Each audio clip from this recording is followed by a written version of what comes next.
And Tim, we are good to go. All right.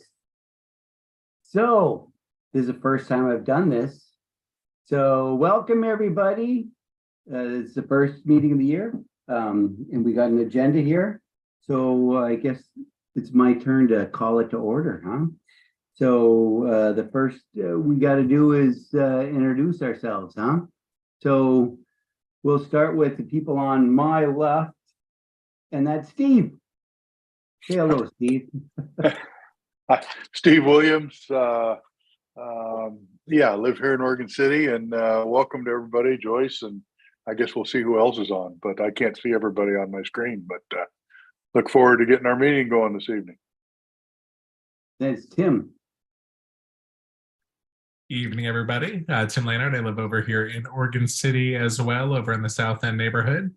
Yeah, excited to be back. Thanks for re-voting me in, and to get this year started. Tough interview. Joey.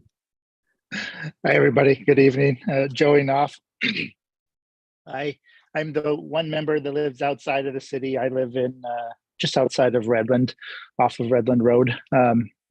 Excited to get the new year started and working with the new members.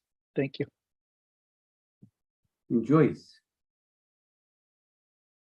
Having a little trouble hearing, but I'm Joyce. I live in the Hillendale neighborhood. So we have the two best parks in the entire city, Hillendale and Wesley Lynn. I'm Prejudice. Glad to be on PrAC. Next person I see is B. Cromwell. Yes, hello. My name is Bob Cromwell. I'm an archaeologist at Fort Vancouver National Historic Site. And I hear some of you have already been talking about the report that I wrote out, the scope of work for the project. So, just to let you all know, I'm supposed to be joined by Alex Patterson, our facility manager. He sent me a message. He's a Little League coach. I didn't realize they had already started.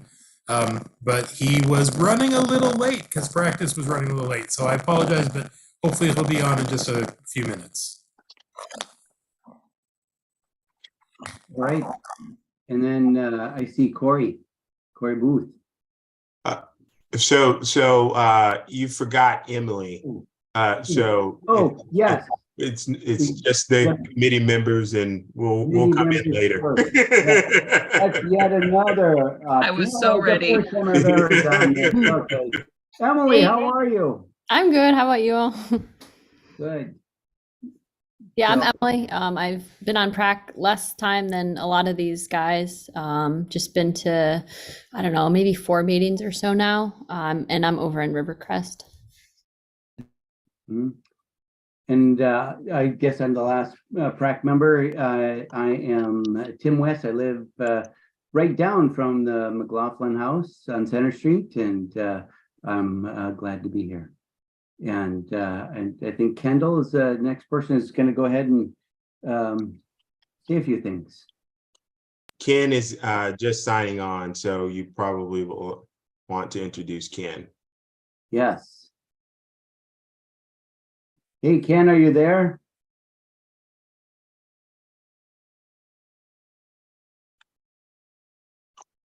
You have to unmute, Ken.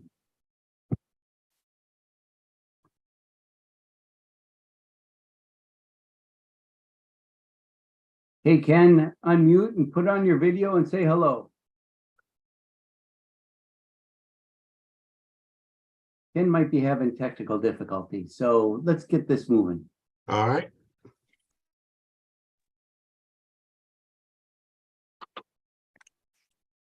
So do you want to move forward with approval of PrAC meeting minutes?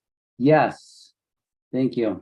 So we got to approve the minutes from last meeting, and does anybody have a discussion about that, or can we just get an approval? Hey, Ken. Hello. Anybody have a discussion from last month's meeting? Nope. All right, then we need a motion to go ahead and approve the minutes from last month. Anybody say yay? I would be glad to make the motion to approve the minutes from our December meeting. Seconded. Second? Great. Tim seconded. We're good. All All right, right. and then we have to do roll call. Okay. Emily Lisborg, Here. Tim West, Hi. Joseph Knopf, Aye. Steve Williams, Yes. Ken Worcester, Yes. Joyce Gifford. Okay. Yes, I'm Timothy- here. Okay. Timothy Lanehart, Aye. motion passes. Okay. I thought that was a roll call, not for passing the motion. That was for passing the approval of the minutes. And you Oh, didn't- oh, you oh, didn't- you I didn't was- have to- you okay. didn't have to be here for the minutes at all, for the meeting to approve it or to make. a Okay. motion to I approve it. Just Okay? read them over. All right. Okay, very good. So we have the introduction of the new PrAC members. And the new people since last meeting is Joyce. Welcome. And do you want to say anything about your favorite parks again, like you did during the tough interviews? You know, every park in the city has their own unique place. And, you know, there's the ballparks for the kids and the T-ball kids. And then there's the dog parks for the dog owners. And so each park holding a unique place and us honoring those places is what PrAC does. So, but I still, you know, Hillendale and Wesley Lynn, you know, they're my neighborhood parks, even though they're pretty far away. My closest neighborhood park is Mill Creek Canyon, but that's the city. And Joyce, you used to be a PrAC member a long time ago, didn't you? Yes, that was, I don't know, about 10 years ago. I was on PrAC. Yeah. Yeah, all right. So nobody else is new since last meeting, so we move on to the next thing on the general business, and that is nomination of chair and vice chair. And Kendall, I don't know how this proceeds. Go ahead. So you open it up for nominations for chair first, and you can go around and are allowed just to open it up to have someone nominate, and then we can do a vote afterwards. Okay, we'll start with the first one. Chair. So we'll go around and say who wants to nominate who to be chair of PrAC for this next year. And is it a 1-year obligation or is it rotating? Yes. Okay, so 1 year. who wants to commit to 12 months of chair? And we'll take nominations. Tim, I would nominate Tim West for that position, given he had a short tenure practicing, and I believe that given his experience of last month, he'd make an excellent chair for the next year. I'll second that. No I'll third that. no more nominations? Okay, I'll accept that. Thank you, guys. I appreciate the vote of confidence. We'll see what happens, okay? All right. Okay, so now we'll open it up for a nomination for vice chair. Who would like to nominate who to be a vice chair? And vice chair just takes over when I guess I wouldn't be at the meeting, and they would just go ahead and read off the notes that Kendall and puts together. So here we are. Who would like to nominate who for vice chair? Go ahead. I'd like to nominate Steve.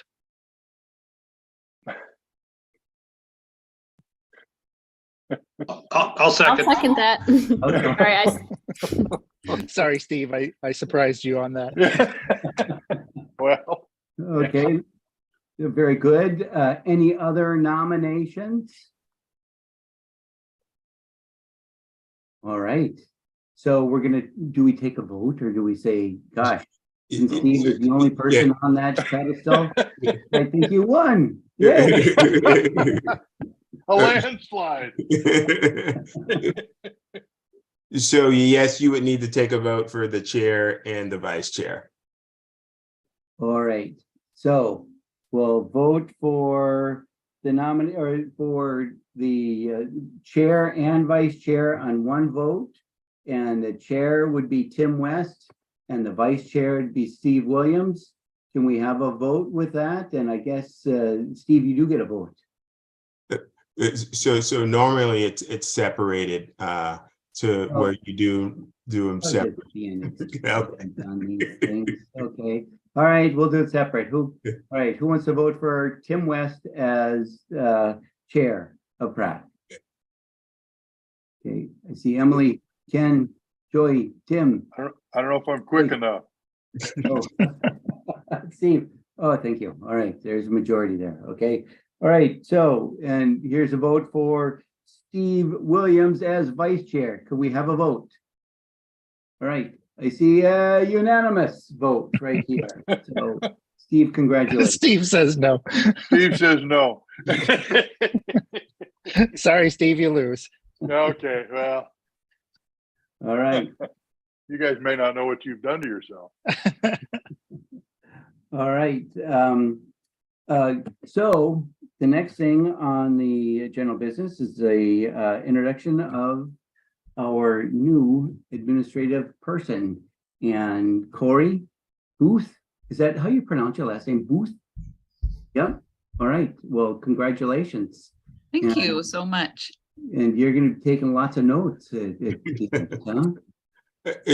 So I'll introduce Corey. Corey just started with the city on Monday, probably one of the busiest days that we've had in this past month with the meetings. As you know, our original administrative assistant resigned back in October, and we are extremely excited to have Corey be a part of the team.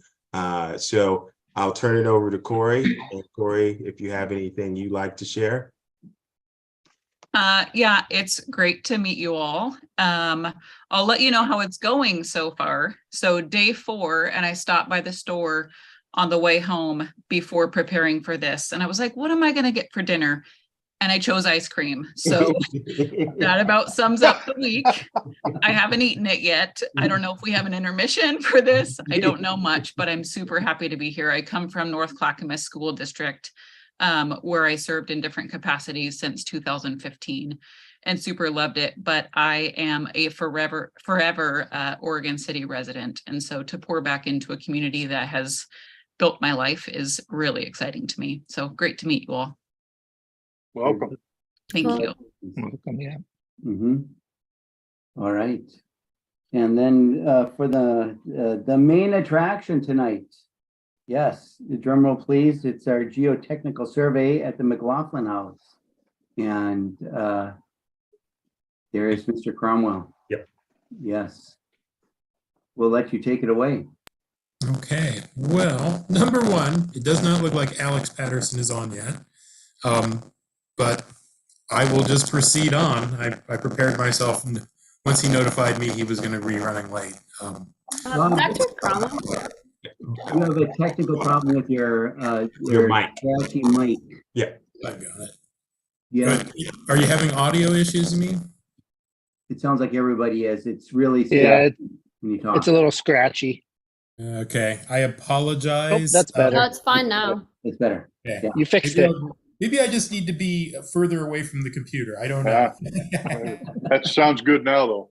Okay, well, I'll just leave things alone. I tried desperately to share a PowerPoint with Kendall, and our systems would not play. So I'm going to try and share my screen to share a PowerPoint. And we shall see what happens here. Okay, hopefully you can see that. Yep, we're good to go. Yep. Excellent. Okay, so I'm here tonight to talk about a geotechnical soil survey project and other updates at the McLaughlin House. If you weren't all aware of it, the National Park Service manages the site, the McLaughlin House National Historic Site, which includes the McLaughlin House and the Barclay House. But the city of Oregon City, through their Parks and Rec department, actually owns the land. It's amazing that John McLaughlin himself donated this land for public use to the city of Oregon City. And so it's actually wonderful that the preservation effort to preserve both the McLaughlin House and the Barclay House, that the two houses were moved up onto this land that McLaughlin himself had donated. So the overall driver on this project is preserving the McLaughlin House for future generations. The McLaughlin House was constructed in 1846 and is arguably, I believe, it's the most significant historical structure in the Pacific Northwest due to its association with Dr. John McLaughlin and his family. Of course, McLaughlin was the chief factor at Hudson's Bay Company, Fort Vancouver, from 1825 until his retirement in 1846. And, you know, every state in the nation has a statue of an important historical figure in the rotunda at the national capital. And for Oregon, that statue is represented by John McLaughlin. So there's a very clear historical association and importance of this site. This really was his retirement home, and he did live in it from 1846 until he passed away in 1857. Over the past decade, the National Park Service, we have noted some growing cracks on some of the internal walls in the structure, indicating that the structure is settling in specific areas and indicating that the structure needs stabilization work.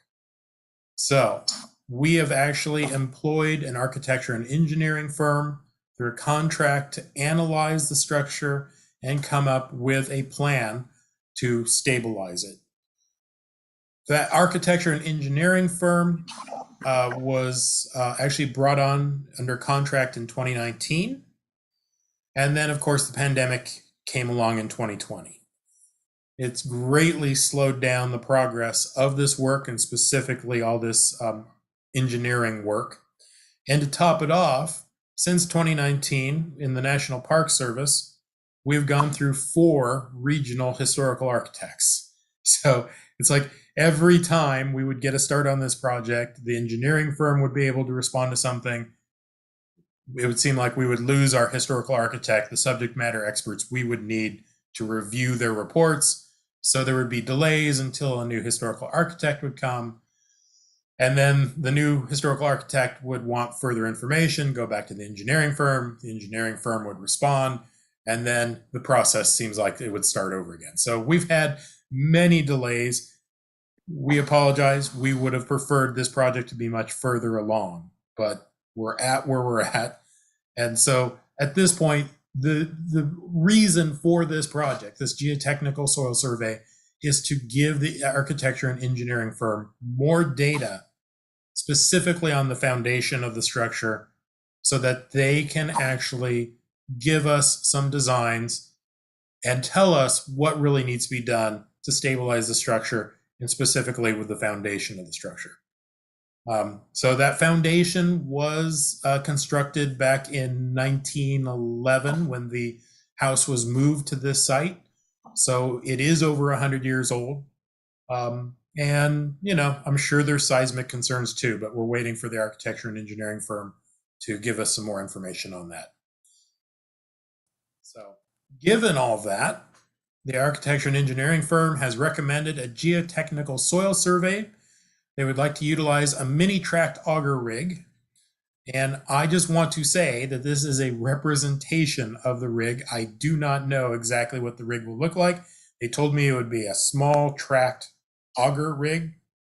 And this was the best picture I could find of something which I believe they're going to use. They're going to use a 6-inch diameter auger. And their goal is to actually drill in 2 locations, one on the north side and one on the south side of the McLaughlin House, to a maximum depth of 15 feet, or until, as they call it, refusal, which means basically hitting bedrock or something that they cannot actually get past.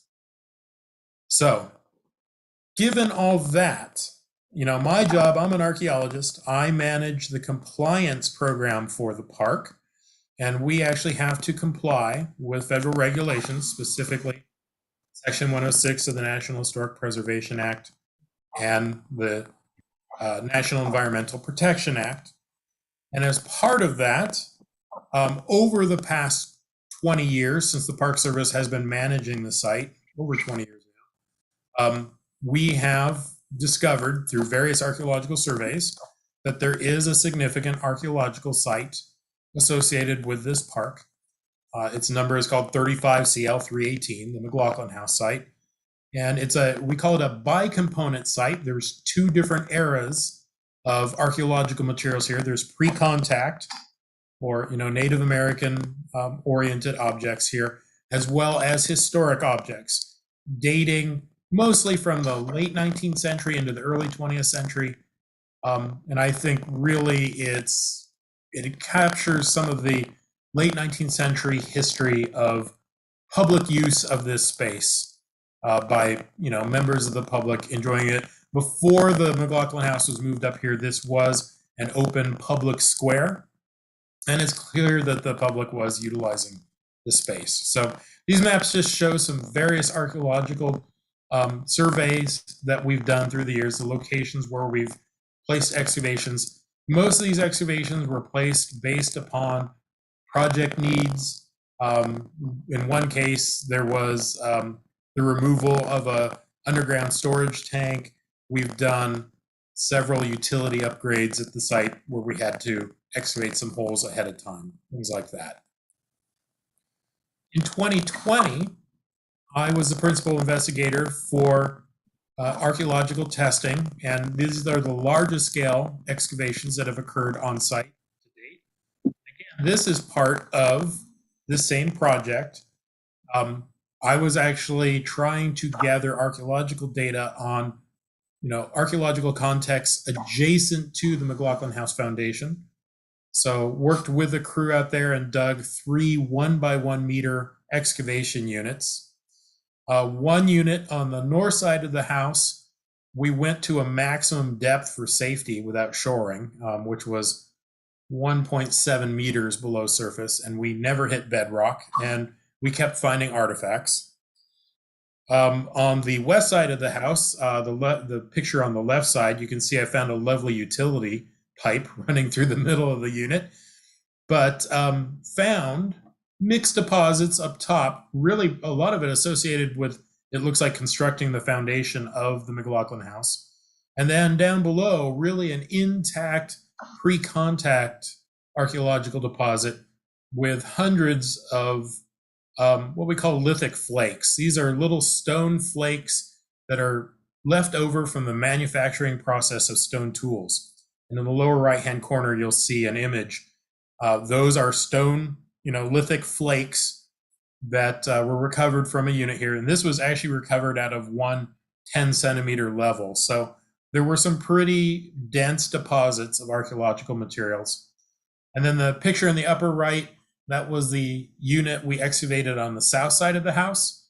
And you'll see some big rocks at the feet of the excavator. She's actually sitting on bedrock, and that was only about 70 centimeters below surface. So I am anticipating that on the south side of the building, when they do the geotechnical work, that they will likely hit bedrock a lot sooner than they will on the north side, just based upon the archaeological information.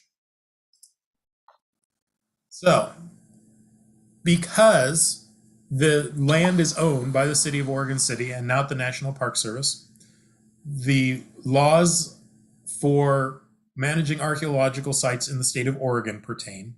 And under Oregon state laws, any time you have a proposed activity that may cause damage to a known recorded archaeological site, you must get an archaeological permit. And so actually in December of 2022, I applied for an archaeological permit through the Oregon State Historic Preservation Office to excavate these 2 holes with the auger. The permit was just issued this past Monday. And as part of the permit process, I had to create a scope of work, which I shared with Kendall, and I believe he shared with most of you. So to mitigate for potential damage to this archaeological site, my proposal is that we actually pinpoint the location of 2 previously excavated shovel tests that we excavated way back in 2005. I've now worked at the park since 2000, and a lot of these projects start, kind of blurring together over 23 years. And I helped excavate one of these units, and honestly, I cannot remember anything about excavating this unit. It's too many years down the road. But we have excellent survey data, and I was able to actually go out using cadastral methods and actually put stakes in the ground for these 2 units, TU2 and TU4, north side and south side of the McLaughlin House. And actually on Monday, February 6th, I will be on site with a shovel, and the permit allows me to actually strip sod around the staked areas that I've put in the ground in order to reveal the sediments and hopefully see the boundaries of these shovel tests. Usually when you backfill an archaeological unit in native soils, you will oftentimes, if you dig carefully, you'll be able to see where the backfilled units are. And so that's my plan for February 6th, is to go out there, strip the sod, figure out where those units exactly are, really restake them. And then on Wednesday, February 8th, the architecture and engineering firm is planning to show up with their auger rig, and they will drill in the center of those 2 locations. Because those locations have already been archaeologically excavated, at least down to almost a meter, we're not anticipating a lot of archaeological finds. Below a meter, we could encounter some materials. A 6-inch diameter auger, my experience with monitoring augers, and I will be on site on the 8th, I will be monitoring as an archaeologist. My experience is it's hard to actually see artifacts out of auger spoils, and oftentimes those augers will kind of chew up objects as they encounter them. So I don't anticipate we're going to get many recognizable artifacts out of this process, but I will be there on site to see. I did consultation with 6 specific federally recognized tribes as part of this project as well, and all of them insisted we have an inadvertent discovery plan, which is part of the permit, and the inadvertent discovery plan specifically states that if any suspected human remains are encountered, that we will stop work immediately, call authorities, including the state police and the Oregon State Historic Preservation Office and the consulting tribes, and come up with a plan to mitigate the discovery of the remains. But I do not anticipate that that's going to happen, but we do have that plan in case something like that would happen.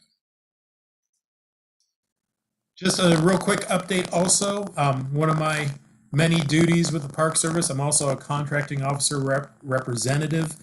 So I monitor contracts as they are in process. And just this past winter in November, and actually just finishing a week ago, we worked with a contract company that actually put down new concrete on the historic fountain. This is a circa 1912 fountain at the McLaughlin House site. The concrete bowl had become chipped through time and was actually not holding water very well. So they actually came in, chipped out a lot of the original concrete, laid in new forms and rebar structure, poured new concrete, topped it with a lovely acrylic binder, and leveled everything off. In 2019, we worked with a conservator and actually removed the cast iron fountain top, and that cast iron was actually conserved, freshly conserved.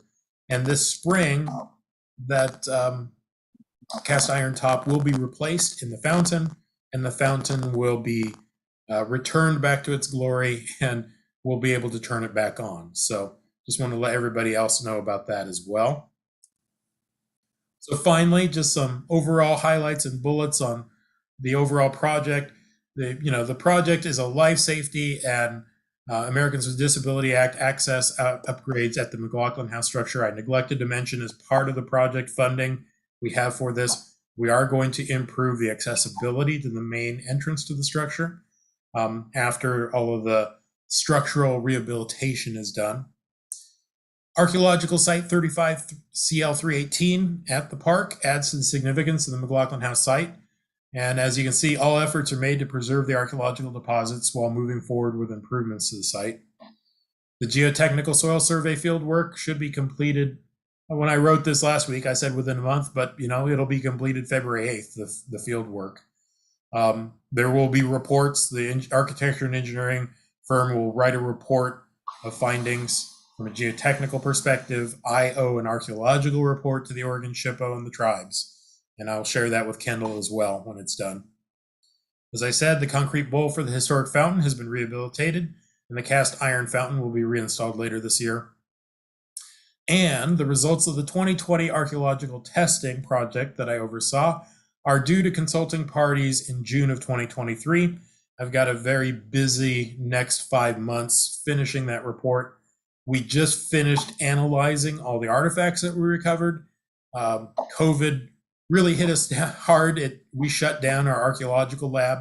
We were unable to put multiple people in there that it would take to analyze artifacts. So we just reopened it, and I'm pleased to say that our volunteer and staff corps actually was able to finish the analysis on the about 4,000 objects we recovered just last week. So progress is being made there as well. So with that, I'm happy to answer any questions any of you might have.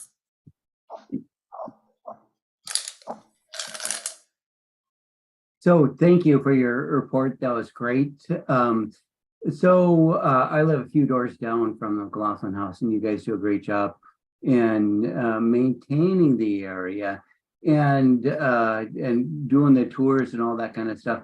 My question to you is, what expenses does the National Park Service incur running the McLaughlin neighborhood, or the McLaughlin house and the Barclay House?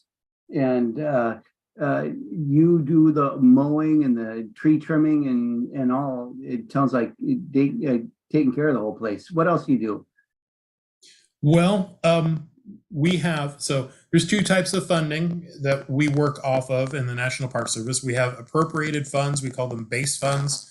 Congress just allocates them for the management of the park unit. We receive just over $2 million a year to operate the park unit in Vancouver, as well as the McLaughlin House site. We also get project dollars. We actually, we have a project system, which is driven upon need. You have to demonstrate your need. It's amazing. We actually have to write up, in essence, little proposals, basically grant proposals, complete with budgets and justifications.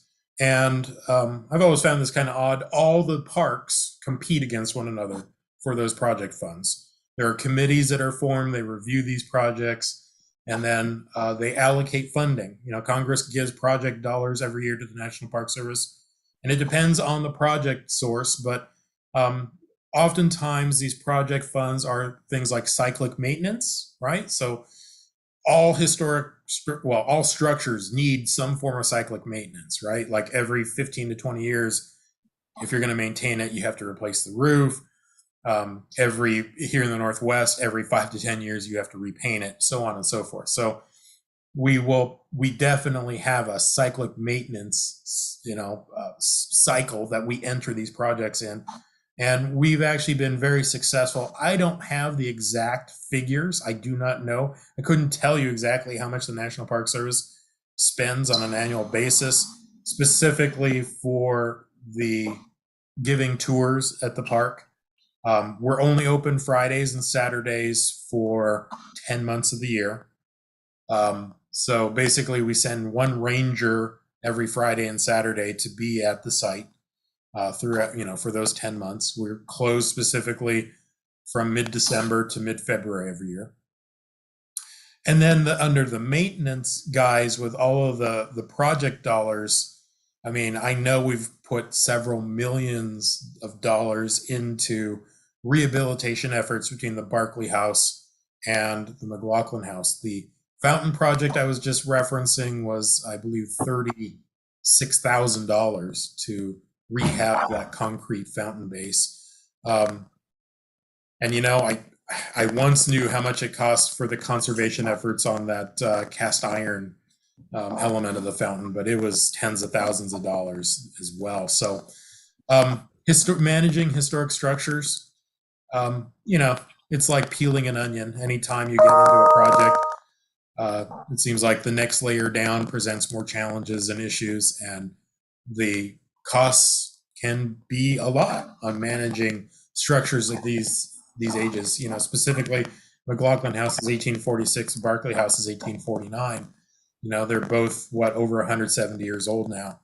So it does definitely take a budget and effort to maintain them and preserve them for the future. We appreciate your work. It looks great. So other questions? Steve, your hand was up first. Yeah, thank you, Bob, for your presentation. Very interesting. I just had one question regarding, you're talking about the depth of the hole that the auger is going to go in up to 15 feet of refusal. As I read the report that we received, I didn't think I saw any of those previous digs had gone much beyond maybe 7 feet. I might be wrong. I may have missed something, but why 15 feet? Why so much deeper? That's what the engineering firm has specified, and I'm sure that has to do with geological reasons. In order to specifically, I'm sure they're looking at things from a seismic perspective. Yeah, So, Bob, this is Alex. Sorry I was late. Hi, Alex. I Thank am you. on. Thank you very much for carrying that presentation. It's all about reaching a certain depth so that we know where the bedrock is and how we're going to strengthen the foundation of the historic structure, and really starting from the below ground and working our way up to really improve the seismic rigidity of the building. So just one follow-up, if I might, Tim. Going down to 15 feet when the other holes have been much shallower could result in maybe some interesting findings. You said you weren't sure the auger would let you see much in the way of artifacts, but going considerably deeper than the previous holes could possibly reveal some interesting findings, I would think. If you can get down I'll there. be watching very closely. Yeah, most definitely. Thank you. Mm-hmm. Very good.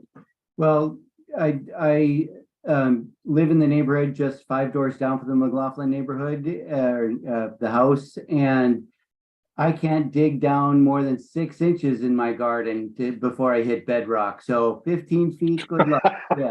I'm not certain they're going to make it to 15 feet. Just looking at the geological formation there, and knowing on the south side we hit bedrock, like I say, at 70 centimeters right next to the house. But it'll be interesting to see, how deep the bedrock is. Very good.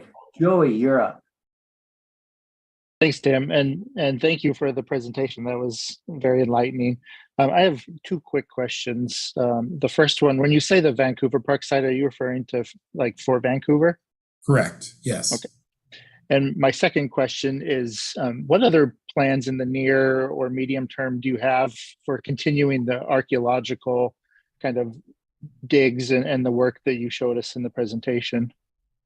Well, archaeology there at this point will only be done realistically for project needs. If there are upcoming projects that require excavation and the area where the project would happen didn't have previous archaeological units placed there, we would anticipate doing some additional archaeological work.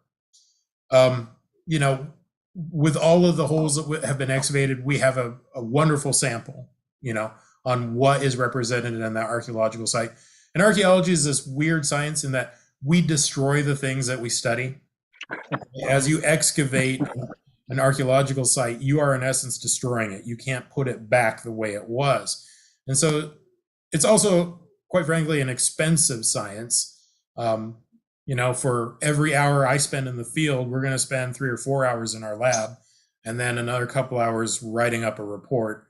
And then everything that we recover, we have to preserve in perpetuity. It basically has to be kept as long as there's a National Park Service and a federal government.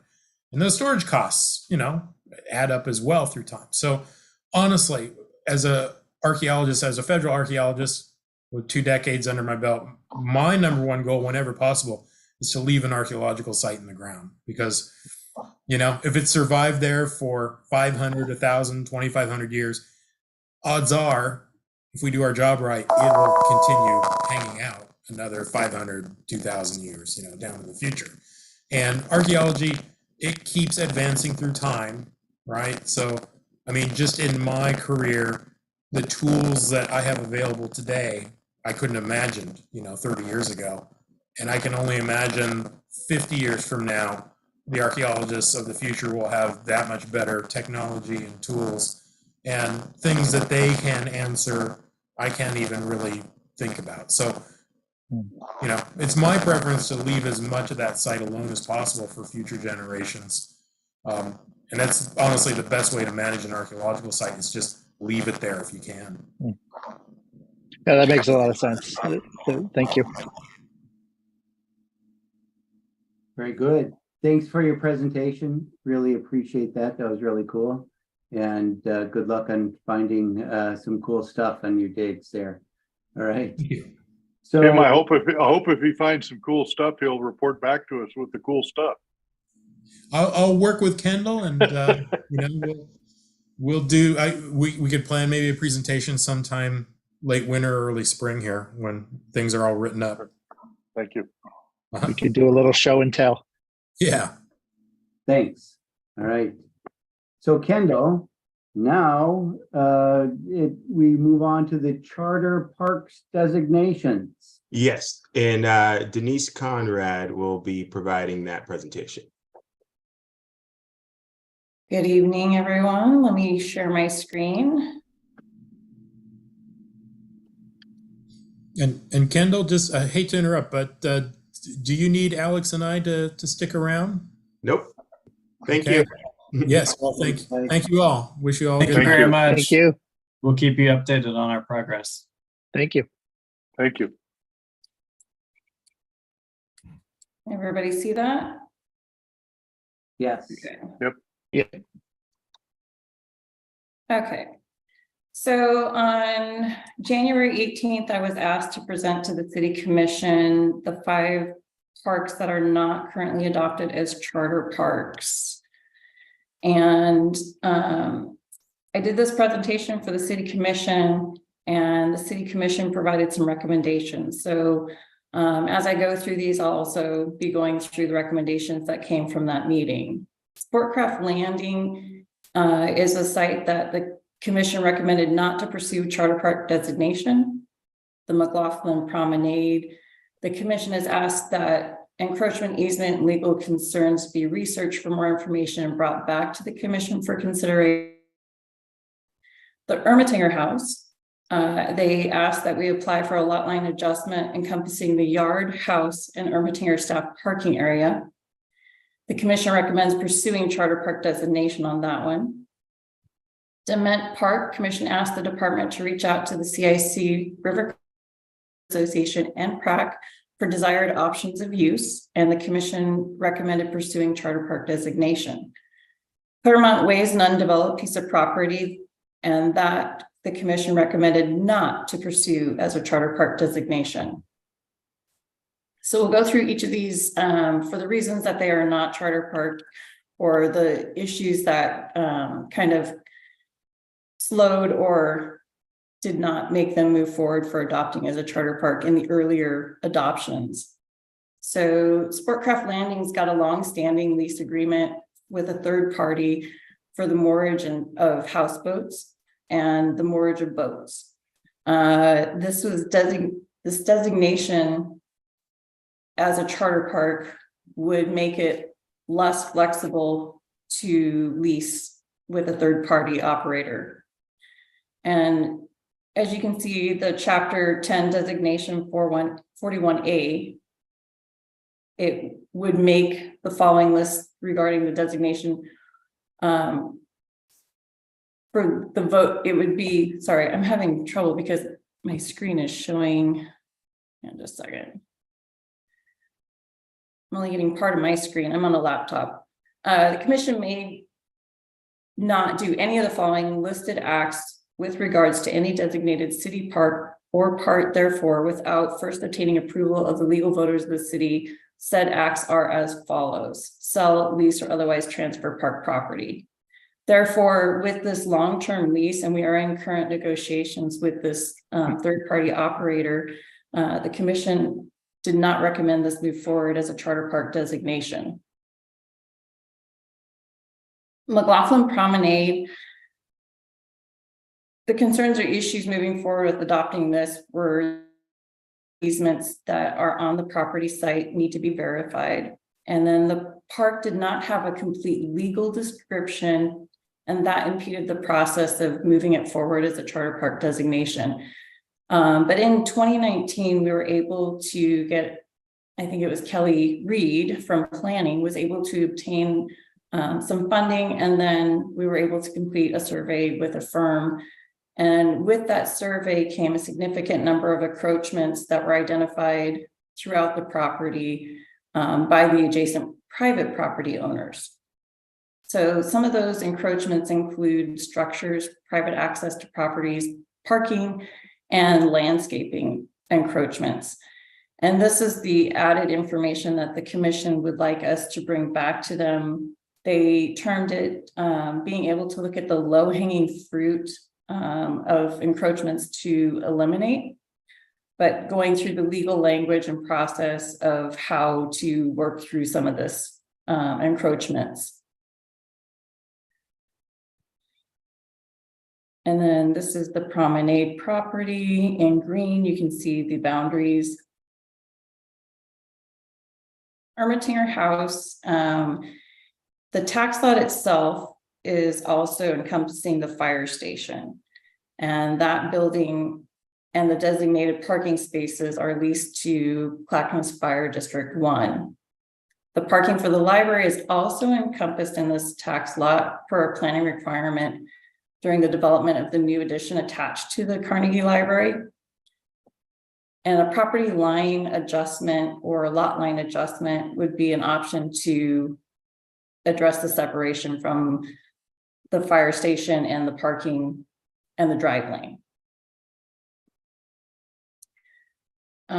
So it would just be a survey that we would need to do, submit the language and for that lot line adjustment, file for a lot line adjustment, and then we can work with a minor site plan review for the library parking requirements. Although we understand from planning that the requirements for the parking standards may be changing with this in the state.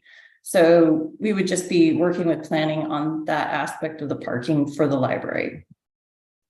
But as you can see on here, on the lower right-hand side, 619 is the Ermatinger House. And the staff parking is just to the left. There's a tiny little bump out for staff parking, but the lot line would encompass the landscape area and the house and that small little bump out parking. And that's what we would be looking at for the lot line adjustment, eliminating basically the drive lane parking and the fire station from the same tax lot. Cement Park is another one that has been in several discussions through several PRACs. And this is that it is a 0.4 acre lot. Previous PRACs have discussed potentially selling this small lot. And this small lot is also a steep slopes overlay on this particular lot. You can see that it's basically that lower portion is on the steep slopes. It's kind of a sloping piece of property all the way down. It has a little pathway down to like what seems like a little shelter or bus stop looking shelter there. But otherwise, we have nothing else on the property. Our staff mow it and kind of just keep the edging done around that property. The commission discussed having gardens, pollinator gardens, community gardens, leaving it as a quiet space to reflect, but they want to hear back from the Rivercrest Neighborhood Association, CIC, and PRAC. Obviously, when we do a park development, we go through a process of a master plan. And so having this input would be interesting to kind of kick off that master planning process. But the city commission did recommend retaining this and designating it as a charter park. And this just shows the parks that surround it. Right is a tiny little, almost a triangle, just off McKinley Avenue at the dead end, and that's Dement Park. Claremont Way is an undeveloped property, and it was purchased with the intent of developing a dog park. The concern moving forward with this is that it has easement overlays with Bonneville Power Administration, which we will also term it as BPA and PGE. And both have restrictions to allow what can or cannot be developed on the property. And it's 3 parcels that are contiguous.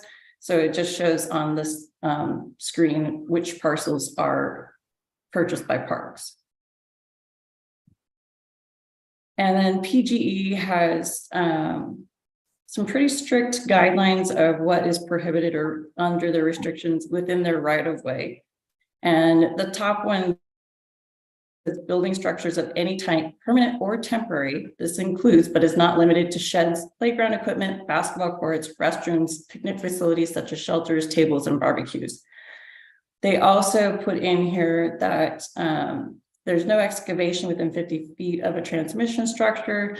Any structure, obstruction, or construction within 50 feet of transmission structure is also restricted. And so, but at the very bottom, it says community gardens and dog parks. The site of the garden or dog park cannot interfere with access to our existing structures. So that shows the, on the right, the right-hand side shows the PGE easement overlay. And then on the left-hand side shows the adjacent PGE and BPA easements.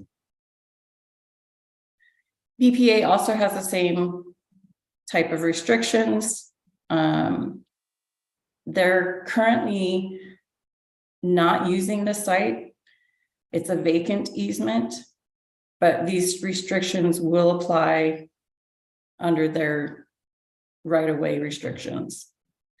And then with the 50 feet and the 25 feet, based on the BPA restrictions and the PGE restrictions, this just shows you what our rough dimensions would be from the tower and from the poles. So we don't quite make the 50 feet across the way, but just to show you kind of what those restrictions are. There are 3 wood poles along Claremont Way, which are shown as the red dots on the left-hand picture. And then Claremont Way is considered a collector street. They did a traffic study in 2019, or actually a traffic count in 2019 with a portable count. And there were 2,500 cars a day on Claremont between Berta to Molalla. The planning information is that it's under 10 acres, so requiring just a type 2 site plan design review. There would also be a design site plan and review through BPA and PGE.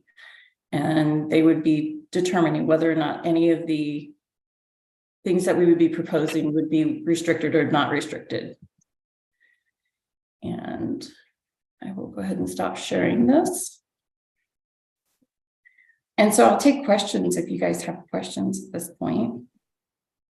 Denise, can we go through these parks one at a time and comment on those?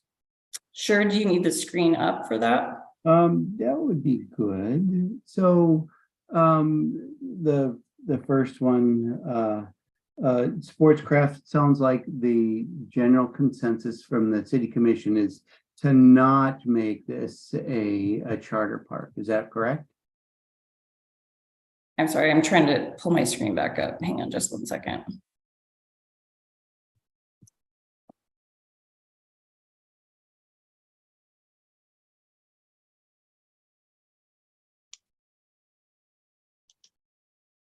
So, okay, so Sportcraft Landing, Yep. So city commission opted not to go ahead and designate this a charter park, correct? that is correct. All right. And I think that that's good. I think that you know, for me personally, I don't think that would be a good charter park just because of the Sportcraft that's on it. And I don't know if we have any other comments on that one, but the variable parks that I really wanted to talk about. The next one, the Ermington House or the McLaughlin Promenade. So what are the low-hanging fruit encroachments? Is it people's gardens or is it little driveways? I mean, what would it take to make this a charter park? I think that we're going to have a conversation with our legal team before we decide what is legally termed low-hanging fruit. Because I think that there will be some considerations of equity, how we approach these encroachments. Can you go to your overview, Denise, the mapping piece? That's a little easy. There we go. Thank you. So the promenade goes all the way from the Veterans building on the south end to the elevator on the north end. And it's pretty narrow, but lots of people use this. And is there any downside for not having this as a charter park? I don't know if I have an opinion on making it not a charter park. I do know that it has some historic protections, National Historic Site, and I believe there's another historic notation for this. So there's also some legal language that we're looking into. It's been termed that this is also considered a road or a street. So whether or not we can charter it is going to be part of the conversation we have with the legal team. Ken, you have a question? Yeah, I did a quick read of the charter and it looks like there is a kind of an exception clause in there for pre-existing things like encroachments and buildings and that sort of thing. So does that prevent, I mean, so it seems like that wouldn't prevent it from being a charter park because the kind of the existing encroachments are already kind of a qualified use. But I know that dealing with encroachments is a nightmare. And, you know, once you open that box, there's just no shutting the lid and you have to basically go through the whole city and start looking for all of them. So it is, I understand that that would be a really sensitive issue, but I'm just wondering if the exception to the existing uses wouldn't allow for it to be a charter park. And again, it would be going back to having discussions with the legal team in terms of how they interpret that. We have other parks that are charter parks that have encroachments on them. So it's just a matter of getting a legal term decided and what it looks like if we, obviously what we don't want to do is make it something that we have to enforce throughout the entire city. Exactly. Because we'll be chasing this. So I think there's some legal issues that need to be vetted prior to us and bringing that information back and then being able to make a decision based on the culmination of information. And then just as a follow-up then, and to your knowledge, other than the Dement Park, there's discussions of selling or transferring or otherwise disposing of any of these sites? At this point in time, the commission was not interested in selling or disposing. Okay. Emily, you have a question? Ken addressed, that was along the lines of my question as well. All right, very good. Let's move down those parks, and what was it, the Armington House was next? Right to your And house, and I'll throw up the view Yeah. there. so I understand that the fire department is going to be moving out of this building right next to it, and I don't know if that's going to have any implications as far as what the Armington House does there, but it's a nice historic feature of our park right there. Joyce, do you have a question? Yeah, actually, I had a question back on the last park. Denise, it seems like, 10 or 12 years ago, the city commission was looking at charter parks. And why was the promenade not chosen as a charter park then? And why are they reconsidering this? At the time of the majority of the chartering, that one did not have a legal description that we could utilize. So they asked us to take it back and find a legal description, and that required a survey. Thank you. And that survey was done in 2019. Okay. All right, any other questions on the Armington House? All right, let's move to the Dement Park and have a discussion on that. So I know the Dement Park, it's a pretty small park. It's not used. I don't think I've ever seen anybody in it or walking on it. It's certainly a buildable lot and could go for a good amount of money. But for me, I think that the city has enough problems maintaining and keeping up other parks to keep this kind of park right here. My vote, I don't know, we'll move on to what everybody else has to say. So Emily, you're up first there. Oh, you're muted. I'm about 5 minutes walking from this park. And just to give a little bit more context as to the landscape of it, because it's hard to tell on an aerial what exactly, it feels like walking the lot. So McKinley Ave is at the top of a hill, a small hill, and Jersey Ave is down towards Lynn Avenue. And it's a decent incline or decline, depending on how you're walking it. For a while, I didn't actually know that it was a park. It looks kind of like somebody's backyard. Like you see the raised vegetable lots of the house 920 on McKinley Ave. Every time I walked through it, I was like, am I walking through somebody's yard? It's a little hard to tell. So I think if the city does keep it as a park, just making that publicly known, I think maybe one of the reasons that people don't use it is because it's not obvious that it is public property. And that little hut right there, it's just a roof with two poles holding it up, and it fits like maybe 3 people under it. I know that Elyville Neighborhood Association has been working with Public Works to install pollinator habitat in some of their right-of-ways. I think that this would be like if the city decided to keep this lot, which I guess I don't know in terms of that, but if they did decide to keep it, it might be a good opportunity for volunteer organizations to work maintaining it because it is so small. I know like Oregon City Parks Foundation has been trying to get more pollinator habitat, and the hilly landscape I think would be a really nice area for gardening, either public gardens like that people could have vegetables in, or something that was like a little bit more cohesive that was maintained by volunteers. Because it is only 0.4 acres, that I think that would be like a really manageable thing, and that wouldn't add to the burden of the Oregon City Parks staff to maintain that.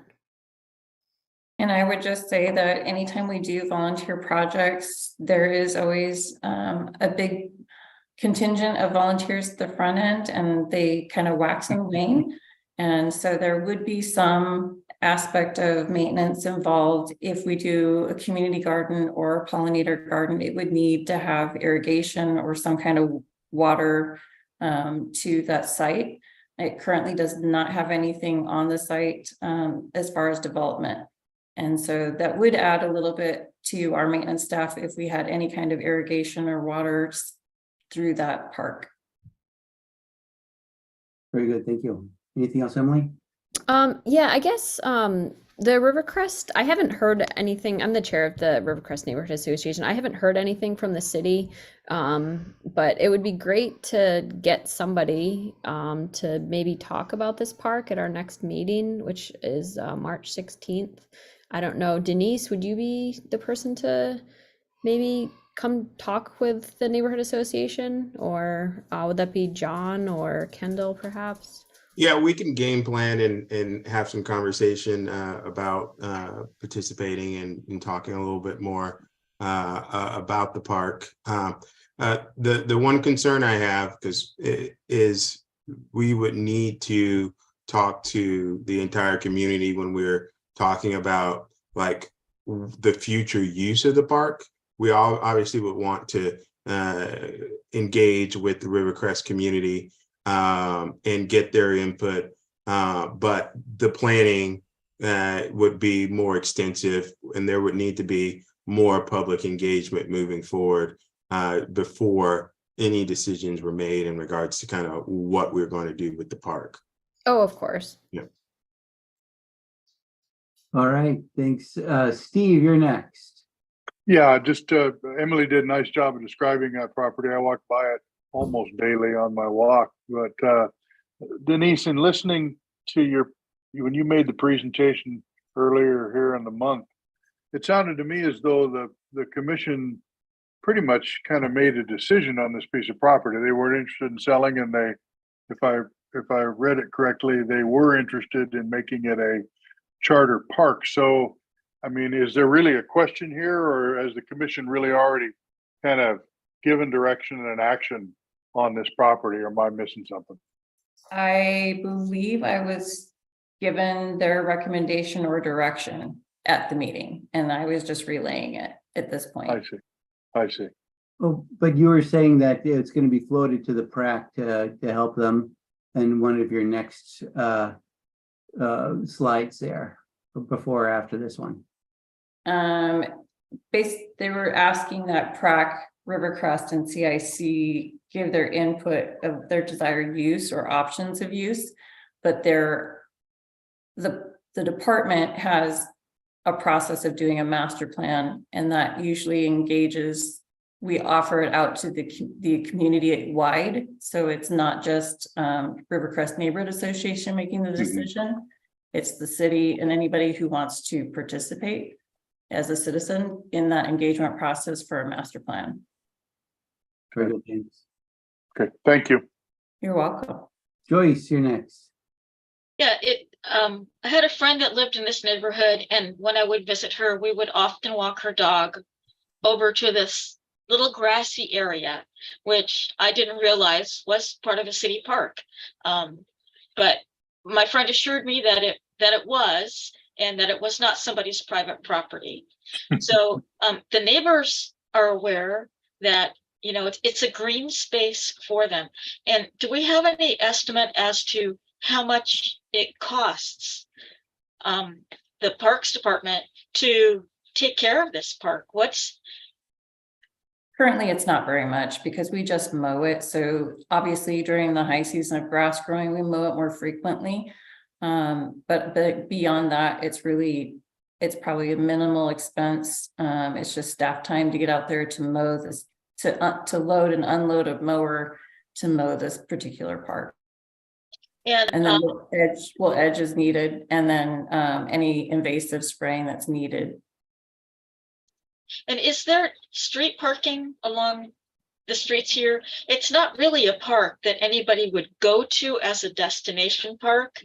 It's more just for the neighborhood. Those streets are pretty narrow. So if you're parking on the street there, like up against what would be a curb or not curb, there's not really two-way traffic. Okay, that's what I thought. So it is mostly just a little neighborhood green space that the city has been taking, that city mows and takes care of. Correct. Thank you. All right, Ken, you're up. Okay, and I know I'm still kind of new to all of this over here in Oregon City, but it seems like the whole process is kind of backwards. And maybe the PrAC ought to be making recommendations prior to the count or to the commission, because it's because we don't really get a clear direction from the commission, but we also don't get to provide input to them prior to them making their recommendation. But so that's just basically a statement. But I did have a question. How much does it cost to put a meter in? Does the city charge itself for that sort of a thing? Yes. Okay. And I don't know what this one would cost. It depends on where our mainline tap would be, to how far we would have to go in on this one. And then typically if you're going to pay for that installation, that probably includes paying SDCs as well. Correct. So it's going to be $10,000 Roughly. minimum, Roughly, probably. yes. Okay. And that would not include what type of irrigation or water distribution we would be using on the site. Right. And I'm not convinced that you need to have irrigation for a pollinator garden, but just in general, it would be kind of nice to start considering some of these waste sites for those types of uses, so that we're not trying to squeeze them into really active areas. So that's it. All right. So Tim, one quick clarification on the charter park conversation. This was brought to the PrAC before these properties. I think back in 2019, 2020, Okay. some conversations around these properties before my predecessor then went to the city commission to voice the issues with the properties. And they were pretty much kind of left alone in regards to the charter park conversation. But before this biennium started, there were some conversations around bringing these properties back and having some additional conversation about them. We were waiting to get through the conversations around Sportscraft and that park and the license agreement before we brought these back to start having some additional conversations. And what I like to do is, before we take things to the city commission, is bring it to PrAC before. But due to the circumstances and the requests that were being made, we couldn't bring this information back before we had to present. Hence why I sent information to PrAC to let all of you know what was going on and what we were discussing. But we do find ourselves in situations where the requests are being made, and due to timing, we aren't able to bring things to PrAC first. And what I try to do is get information out before I go present. So if there's any follow-up questions from any of the PrAC members or any comments, I'll have that information, and I'm more than willing to bring this information back and have some additional conversations with PrAC and to share that with the city commission. But sometimes it just doesn't, the scheduling doesn't work out, and we're asked to bring information to the city commission before I can sit down with PrAC. So are you saying that it's kind of a waste of time to talk about each individual parks here, about what we think about what should happen? No, not a waste of time at all. We wanted to bring this back to PrAC and get your input, and city commissioners wanted your input, but we also knew that we had received some direction on two of the properties, DeMint and Ermatinger, that we were going to move forward with making those charter parks. They wanted there to be some additional conversation around the DeMint Park and do some additional public outreach to talk about the future of that park. So we are doing that tonight. But they definitely want your input. But some decisions have already been made in regards to the city commission that obviously we can't change, but we want to continue to move forward to filter things through PrAC in the future. Just a quick follow-up. So it sounded like, and correct me if I'm wrong, that the commission was recommending that this park maybe be a garden space, but the kind of garden space is up in the air. Is that correct? One city commissioner recommended that it could possibly become a community garden. Okay. But they had recommended that we go and do some public engagement to really develop a plan for it. So like Denise and I said, we'll have to do some master planning. We're open to having conversations with Rivercrest Park and any other neighborhoods who like to provide input, and we could capture that, but we still will need to go through the master planning process. What exactly does the like, I was at the meeting on Monday and then we had the presentation. What would a master plan process look like specifically? Like, I've just seen the master plan process like for all of the parks, but what does it look like specific to this park? What would that look like? So for instance, I don't know if you participated in any of the master plan process for Clackamas Park master plan. That took over a year, and it started out with stakeholder interviews, gathering information. We did some work with the Oregon State Marine Board, ODF&W. We interviewed community members. We interviewed city commissioners. Then we did multiple meetings to garner input from the community about what they'd like to see. After getting that input, there were some online surveys as well. Then we came back with some drafts for designs, got input from the community, took that information back to the city commission, got their input, and then came back to the community again to have some additional drafts made to get their input before we got to a final plan that we ended up presenting in a joint meeting with the city commission and PrAC to get everyone's input, and then bring it back to the city commission again for approval before we took that to planning.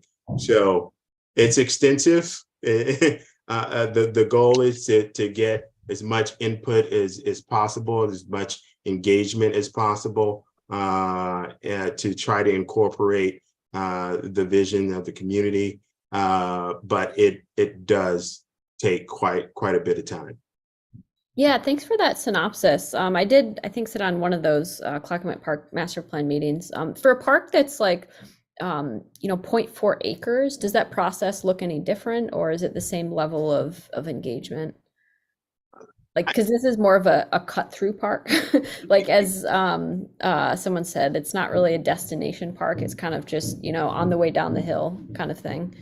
We still would want to do as much public engagement as possible. Now, obviously, many of you participated in the Clackamas Park master plan, and there were a lot of items associated with that particular park that required some additional attention, like the boat ramp, the RV park, and multiple discussions around that.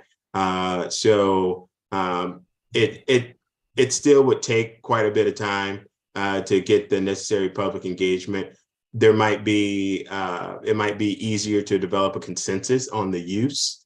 But the other aspect of this is as we get through this Parks Master Plan, the Parks Master Plan will help direct where we should be focusing our attention in regards to park development, and do some equity mapping to identify neighborhoods where we're not meeting the need. So we may get some additional information that says that this park is not a priority at this time, that maybe Park Place needs to have a focus because we're not meeting the needs of that community. So we would need to get through that master plan process to actually develop a plan in regards to what are the priorities moving forward for the Parks and Recreation Department, and where are we not meeting the need. Thanks, Kendall. Ken, you have a question? Yeah, are there different classes or levels of design review? Like a class 1 or a class 2? Usually a class 1 would be a staff or planning director decision, where a class 2 might require planning commission approval. You're correct, Ken. Our type 1 is an over-the-counter review. Our type 2 is a review that also still needs some public input. There's time for people to get their public input in, but that is through the planning process. But even in a class 1, there is opportunity for public input, correct?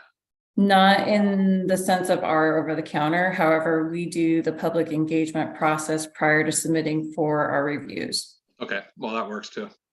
Okay, thank you. You're welcome. Very good. And then let's just go to the Claremont Park. So this is a big, huge empty space right here, just ideally suited for a dog park. So, but you were saying, Denise, that this was almost ruled out as a dog park. What do you see as its intended use now that the city owns it? So the intended use upon purchasing it was for a dog park. However, there are different restrictions between BPA and PGE, and whether or not they would allow that is still something to be determined. The mayor was not as warm to the thought of having people or animals underneath the power lines. I think there's different perceptions of what is okay or not okay under the power lines from individuals. Everybody has a different opinion. I think that there's a discussion currently about using this particular lot or lots to connect our Oregon City Loop Trail through our transportation plan.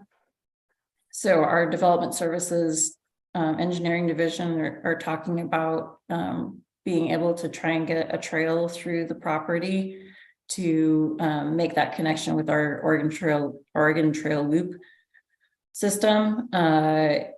I think there's opportunity to have a discussion with PGE and BPA to what their restrictions will or will not allow based on what we ask them. Fencing has been something that they've not been favorable to. However, we do have some fencing in some of our stormwater detention areas, and there are PGE poles or BPA poles in those areas. So there are sometimes opportunities to work with them. Again, the BPA easement is vacant, so they may be less restrictive as of right now. However, they will have the right that if it impedes anything that they're going to do for it to be removed. So on a dog park, it sounds like, or it seems like the only structure that you need there besides a fence is maybe a restroom. And I've seen the Bend Dog Park down by their waterfront. They have porta potties, no solid structure. But it looks like we need approval on both temporary and permanent. Is there anything else that you see that would be built there or could be built there?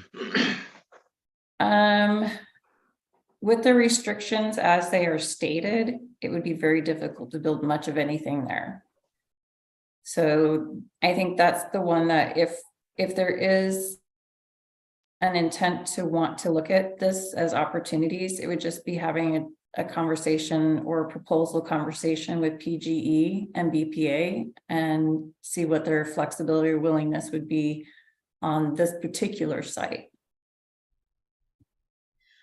Okay, one last thing before I go to Joyce there. So does So our mayor doesn't like dogs underneath power lines, but what does the BPA and the other organization think about dogs under power lines? PGE has a statement in their restrictions that says dog park. So I think PGE might have a little bit more inclination to allow it. It's the question of whether or not that would be an unfenced or fenced dog park because of the amount of traffic through that section. Very good. 2,500 cars, if I recollect correctly, 2,500 cars a day in 2019. We're in 2023, and we know that we're probably having a slight increase in traffic. Okay. Joyce, you're up. Denise, can you tell us when was this parcel purchased? This parcel was purchased when Phil Lewis was here just before he left. So I'm going to say 2019-ish. Thank you. Welcome. And so Denise, at that time, they didn't have some of these discussions about dog parks or anything else? Is that, I mean, is that? The intent, Yeah, of the purchase was for a dog park. However, I Okay. wasn't included in those conversations. Okay. All right. Ken, you're next.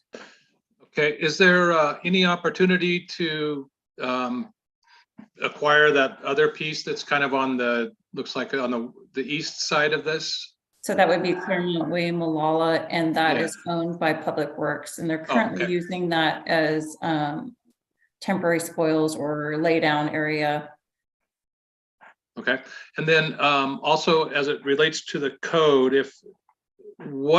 is there a certain amount of development that requires parking, off-street parking? Or does any development require that?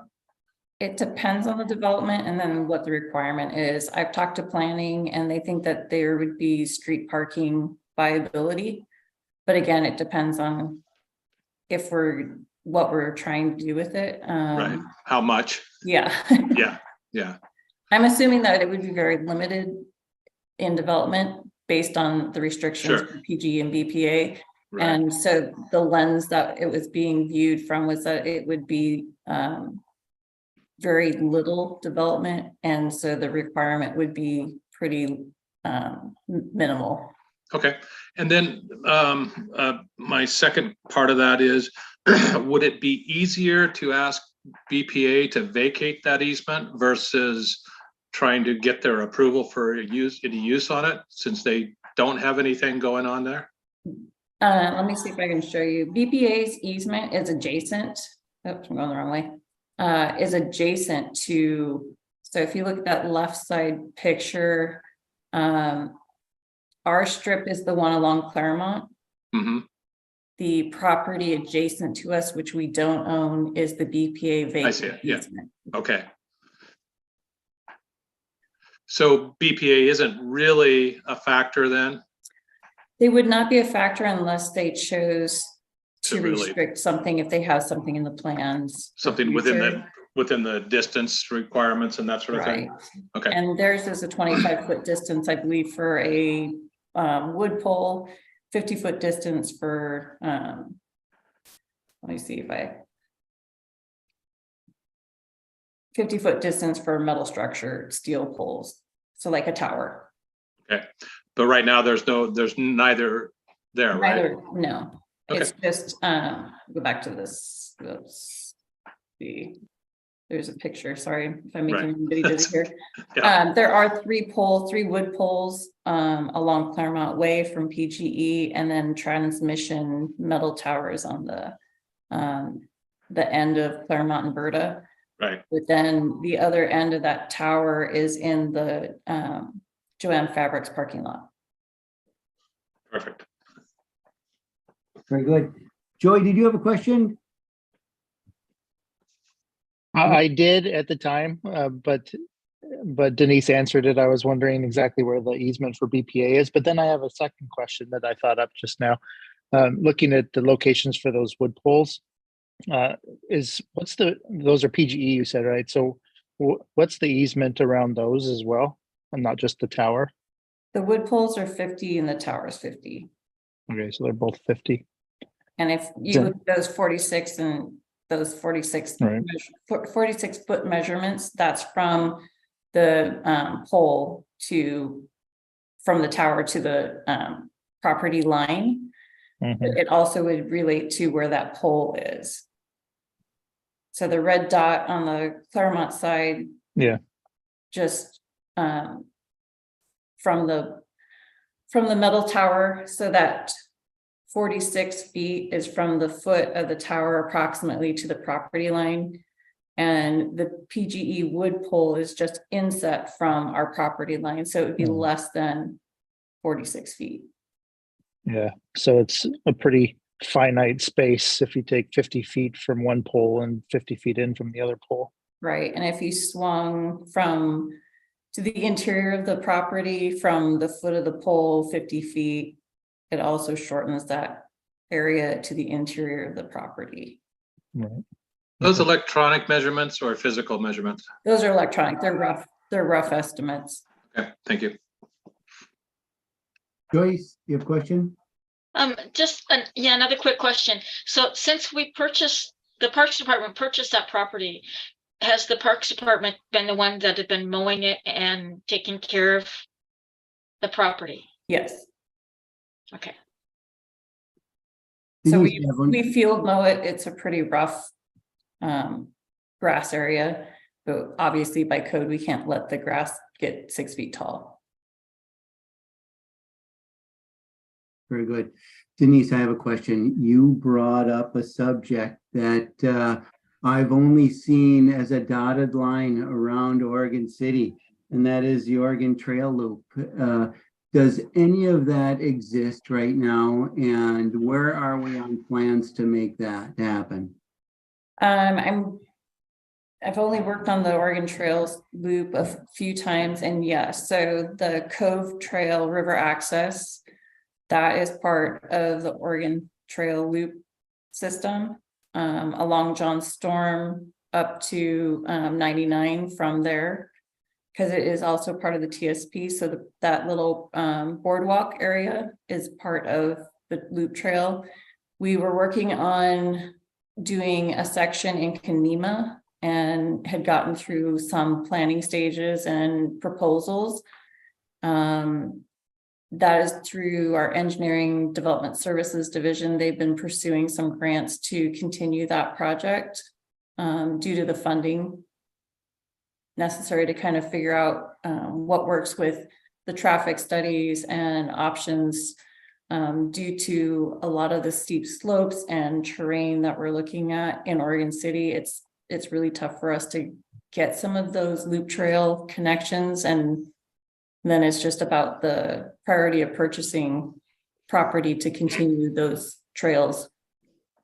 So that's on the west side. Anything that will connect the south side and the east side and the north side? I mean, we're going to go all the way around Oregon City, all the way up to Park Place at one time. Wasn't that in the plans? Yeah, I think this is the 30,000 foot level look at it, and not considering some of the constraints that we have and potential connection issues due to our land constraints because of elevations, changes, steep slopes, water. So they're still in progress. They just haven't been the highest of priorities.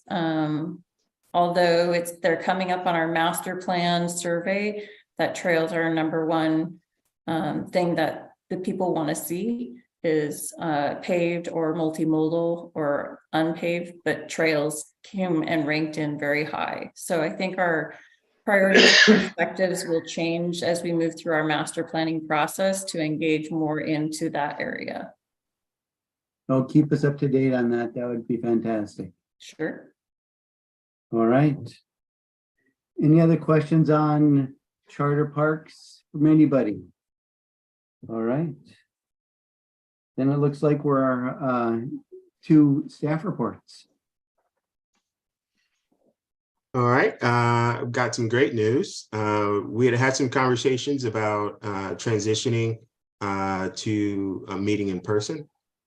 So I had some conversations with our city recorder, and we are working to transition back to in person for the February 23rd meeting.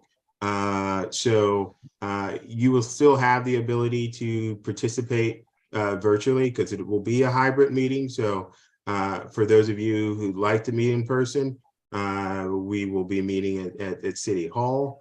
And for those of you who would still like to participate virtually, you will still have that option. But we'll have more information coming out for the next meeting to just make sure that you're aware of what's going on and you have all the information that you need.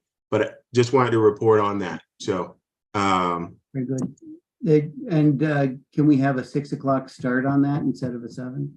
yes, you can. And if this time works for everybody, we can keep this time at 6, and it works better for all of us and all of the staff as well. So the other thing that I wanted to do is thank all of you who participated in the Parks Master Plan Public Engagement meeting. We really appreciate your input and being involved in that process. I think we had about 15 people who showed up in person. We had several people online. We were able to report some of the findings from the statistical survey, the online survey, to talk about barriers and also talk about priorities for investment. The Monday and Tuesday of this week, we also had some additional conversations with the consultant about strategy development, strategic visioning, mission, vision, and values, and trying to develop strategies to meet some of the needs of the community based on some of the feedback that we received. So we're still compiling some information associated with our benchmarking and our levels of service. And then we plan to bring that information back in the next couple of months for another public engagement meeting to get some additional input from the community. But we've been very impressed with the engagement and the involvement of the community, and we've been excited about the process. The other thing is, just wanted to reference what I spoke about earlier. There will be times in regards to kind of timing with requests from City Commission in regards to presentations or topics that need to be brought to the City Commission. What I've been trying to do is when we have those situations where we don't have the ability to take it to a PrAC meeting first, I try to send you that information so you know what's going on. And I will continue to do that. And just wanted to make sure, do some additional follow-up in regards to the last email I sent was an update on the ballot measure that was associated with Park Place Park and dedicated right-of-way on the north side of the park to deal with an issue that we started having conversations with PrAC about probably over a year ago about a possible development on a piece of property in the back of the park, and them needing access and them needing to, they were going to need to use the path from Hiram Avenue to Front Avenue, which is a path that goes through the park. And so we were able to come up with a solution. And we are taking that to a vote because Park Place Park is a charter park, to have that dedicated right away to eliminate that being an issue moving forward. And that is in line with the Park Place Master Plan. So just wanted you to be aware of that. The other thing is we still have 2 vacant positions on PrAC. I know I did receive some conversations about the recommendation that was provided at the last meeting. So ultimately, when we do make the recommendations in regards to appointments, it's always the decision can be made by the mayor makes that decision and decides whether to take that recommendation or not. The recommendation was not taken, and so we still have those two vacancies available, and there'll be more information in regards to recruitment and trying to get those two positions filled. The other thing is we have a teen position that's been available for quite some time. Now that we're kicking off this youth council and working with Commissioner Morrow on that, we're going to try to use that as a springboard to also do some recruitment to get that teen position filled.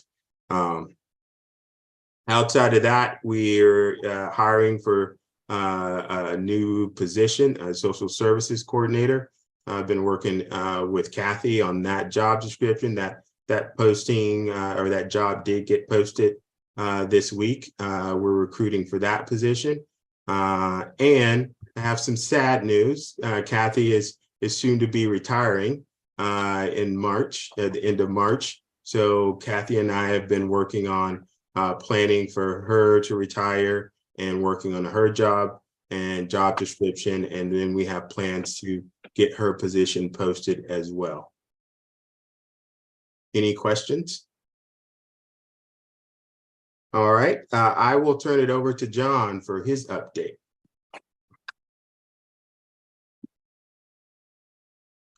Good evening, everybody. We've been pretty busy. I know it seems like it's a downtime for us during the winter months, but winter storms keep us quite busy. So staff have been going around. We've been doing a lot of tree work and pruning, picking up fir boughs from the windstorms. Currently, we're working on the restroom replacement at Mountain View Cemetery, and it's in the permitting phase and process of that project right now. At the Veterans Memorial, we're working on the flagpole installation, hopefully followed up shortly after that with paver installation. We're working with the Greater Oregon City Watershed Council, and I know that some folks had helped out with the invasive removals at Singer Creek Park. Now that we've gotten the blackberries and some of those other invasives out of there, we're going to be working with Greater Oregon City Watershed Council to do native plantings, and that's going to be occurring for the next I think it's 4 Saturdays starting in February. And if anyone is interested in helping out with those native plantings, you can go to the Greater Oregon City Watershed Council's website and sign up to volunteer to help plant.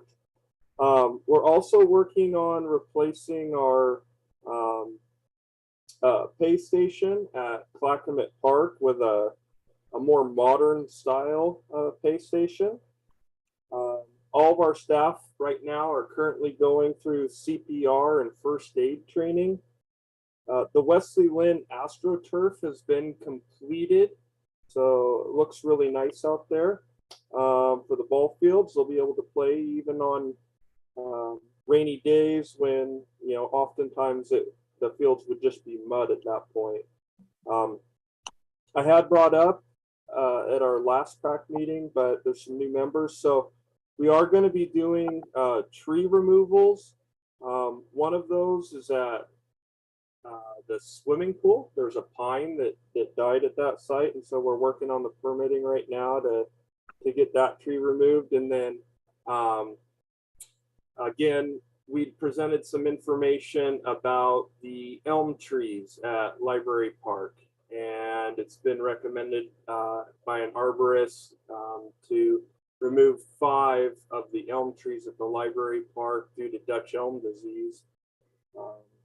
Those trees are posted, and we presented the information to the city commission, and we'll be moving forward with that. We also have the everyone knows about the I-205 project, so working with those groups. Kendall and I have both talked with Hewitt Construction, who's leading that up for ODOT, just making sure that leading into fishing season, that all of the parking is available for boat trailer parking, and making sure that, you know, there may be some inconveniences with timing and their work being done down there, but hopefully everything will be open and available for everybody. We're also in the preliminary stages of the discussions of the West Outfall project, which has the potential for impacts to John Storm Park. We'll work with that group, kind of discuss what they see and where they're planning on moving forward with that project, and what the implications might be. But that did go to a vote of the people because John Storm is a charter park, and it was approved that they can do their work with minimal impacts, hopefully, to our park site. A couple of other items are the pruning workshop that will be occurring this Saturday at Chapin Park, Saturday the 28th. That is being put on by the Friends of Trees, and that'll be 8:45 to noon. So a good opportunity to get out there and learn about pruning. A couple of dates that are a little bit out there, but I just wanted folks to know about, would be Oregon City's Enhancement Day, and that's a day to celebrate Arbor Day and Earth Day. We normally do some tree plantings and beautification of our parks. That'll be held at End of the Oregon Trail this year on April 1st. And then there was a lot of discussion about the peace tree that we'd received, and we are planning a peace tree dedication on April 29th, again at the End of the Oregon Trail, and that should be a nice event. We're trying to get some folks to come in to speak and give a little bit more insight into the history of the ginkgo biloba tree that we have there. So that's all I have for this evening. You're muted, Kendall. Thanks, John. Steve, you have a question? Just one quick question, John. I was down by the river there at the RV park, and I observed, I believe some of your staff was removing the power stations at each of the sites. So I guess that's probably an annual event. It looked to be a fairly labor-intensive effort to remove those. I suppose putting them back the same way. How long does it take to put those in and take those out? Because it seemed like it was taking a long time to get that done. Right, and that's also part of the discussion for the parks master plan at Clackamet. And that was why it was our recommendation to move the RV park up out of the annual floodplain. Right. When my staff was there removing those, river levels were projected to be up around 18, 19 feet. The water starts lapping up at that the bottom boulders right before the RV park, and we want to make sure that excuse me, everyone's, you know, safe and not in danger.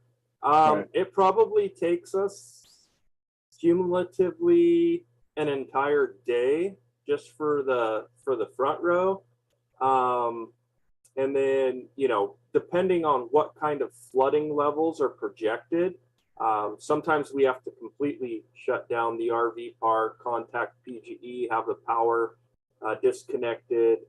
So it all just kind of depends on what the river levels are projected to come up to. And, you know, it's not perfect, but over the years we've seen we do flood just about every year, sometimes multiple times. And last year, as late as June, we were in flooding conditions down there. So that's part of, in the new master plan, why we think that the recommendation from staff was to move the RV park up out of the floodplain, and then that way we can have continual service to our visitors and not have to, disconnect. Do that. Move things. So, yep. Yeah, thanks, John. There was a tactical reason I asked you that question too, so I appreciate the response because that's what I observed was the very thing that you were talking about and how we had talked about that during the master planning process, and it was evident that that was a big piece of the maintenance, if you will, that might be eliminated if Everybody wants to be as close to the river as possible, but there's except when it floods. Yeah.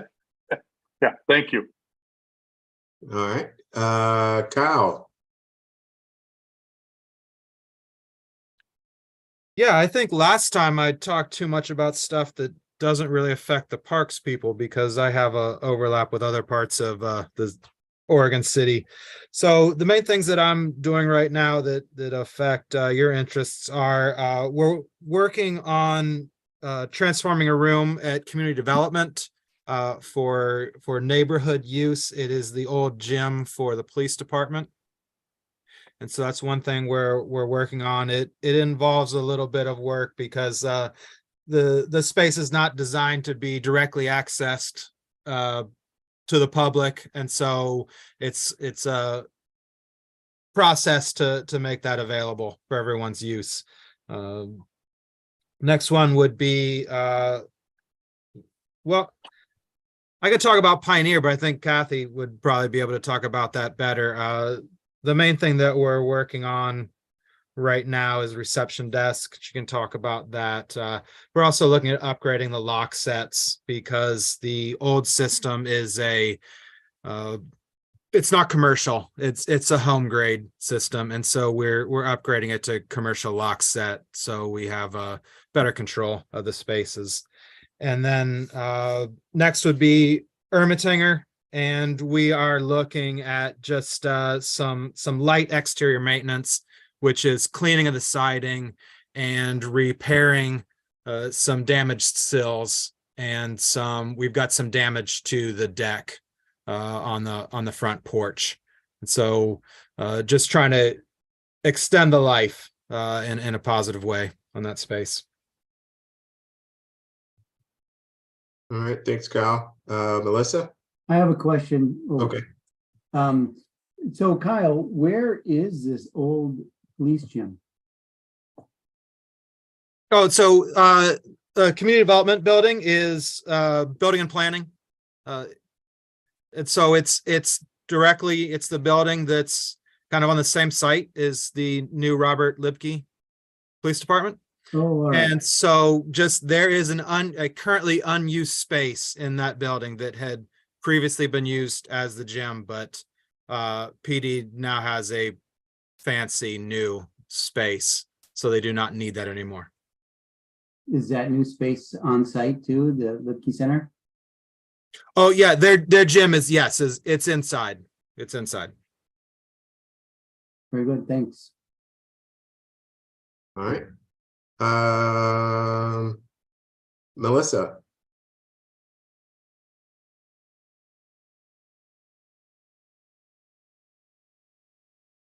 Oh, it looks like we lost Melissa. Denise? I'm going to keep it brief since I talked your guys' ears off. Tyrone S. Woods Memorial Park on February 2nd, the remainder of our warranty plantings should be coming in with our subcontractor.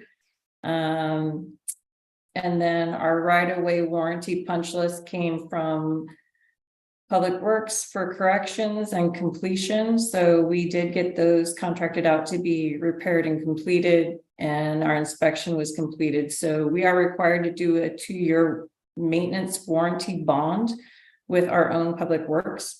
So with that work completed, we should be getting our bond released.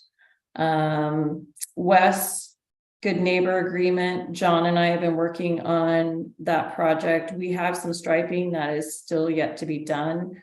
We're looking at doing some entry and exit signage. Drive lane a little more visible from the road because of the way that terrain is, a lot of people will miss the driveway into river access and go into the private driveway. So we want to make that a little bit more visible. And then that will happen as soon as the weather available to us, where it's a little bit drier to put paint down. And the cemetery restroom replacement, like John said, is being reviewed in planning, and then also for permitting. So we have all our permits in, and so the plan review for building side is also being done concurrently. And then we are waiting for our architect to send us the bid docs to review those, and then those will be submitted for bid solicitation for site work. The only other thing that we're working on right now with the cemetery restroom replacement is that we've been required to do ground penetrating radar for the Native American potential of having burials on the site. We're pretty positive that we're not going to have anything, because that site is where our old shop is and will be demoed. And so it's already been disturbed and excavated. So, but before we do any excavation or disruption of the ground, it needs to have this ground penetrating radar done. So we have that getting scheduled, and John has been working with the contractor to get that set up. And that's really all the highlights I have for you right now. Thank you. Thanks, Denise. Melissa? Yes, so we've got a bunch of upcoming events and programs going on. This weekend on Saturday, the Ermitinger House, along with the Friends Group, is doing their 5th annual military arms display, and that'll be happening from 11 a.m. to 4 p.m. Swimming Pool's hosting a blood drive on Wednesday, February 8th, and the Daddy-Daughter Dinner Dance is Friday, February 10th. And that is registration filled up a few weeks ago. Our popular glow swims at the swimming pool, we only have 2 left, and we'll resume again in October of next year. But our one in February only has a couple spots left in that. We're doing another event at the Ermitinger House on February 25th, and we'll be doing lantern tours. And all of our time slots are about 50% full for those at this point. Spring registration for swimming lessons and fitness classes and other recreation programs will open up on Wednesday, March 1st at 12 p.m. And then on March 11th, our department will be hosting our first spring resource and information fair at the Pioneer Center. And then Movies in the Park will be coming back next month to present a list of movies that we are hoping to open up for people in the public to vote on, to choose which movies to have at Movies in the Park. So be on the lookout for that at next month's meeting. And we almost have all of our contracts back and signed by the bands for the Concerts in the Park series. And we've started soliciting sponsorship for our presenting and band sponsorship levels. And within 24 hours had over $18,000 confirmed in sponsorship for that series. We'll be starting to solicit for our Friends of the Concerts and Movies in the Park sponsors likely next week. And then we will be publicizing our 4th annual Preserve Our Past Art and Poetry Contest. This is a program that we work with the Optimist Club on for youth aged 11-15 to do a piece on a heritage site or a historic story for a chance to win some prize money. And then we have added babysitting, CPR, and first aid certification classes, and those opened up for registration a few days ago and are about 25% full. And then at the swimming pool, our high school swim season is ending in a few weeks. And we're doing pretty well staffing wise at the pool right now, but we are still hiring specifically for mornings and daytime shifts. And our next certification class will take place in spring break. And that's it. Melissa, do you want to announce that we're bringing back the voting for movies in the park next month? I did that. Okay. All right. Kathy is feeling under the weather today, but she is listening in. And like Kyle stated, we are working on a reconfiguration of the front desks at the Pioneer Center.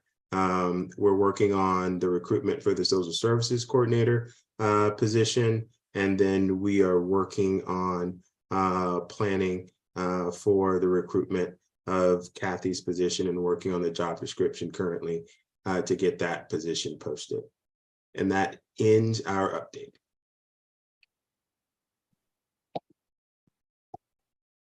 Very good.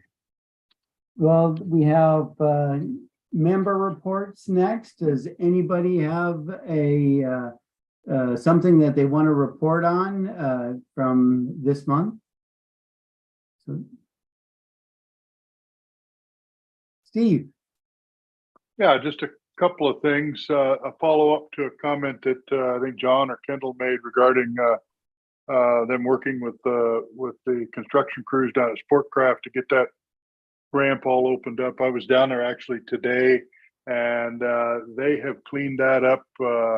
It is open and ready to go. It's still not a very big area, but they've cleaned it up dramatically from what it was with different pieces of equipment and everything. So it's all opened up. If that's how it stays as the fishing season approaches, we'll be in good shape for at least a few boats that can use it there. And it looked as though today they were improving the road that actually goes to the ramp.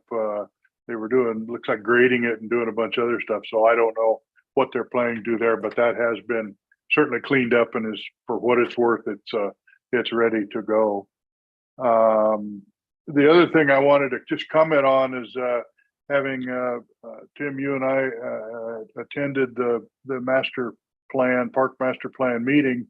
It was certainly heartening to hear the results of the public input and the support that they voiced for the job that the Parks Department was doing. The many of the questions, they had several questions that were asking the public, how'd they feel that the Parks Department was doing, meeting their needs and so on and so forth.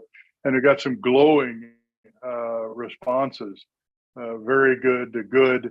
That's hard to do in public surveys of having a government organization get those kinds of glowing responses.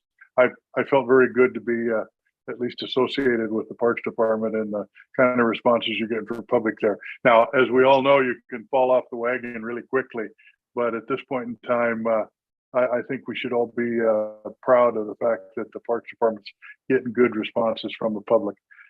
And I only have one other question, and it's not a report.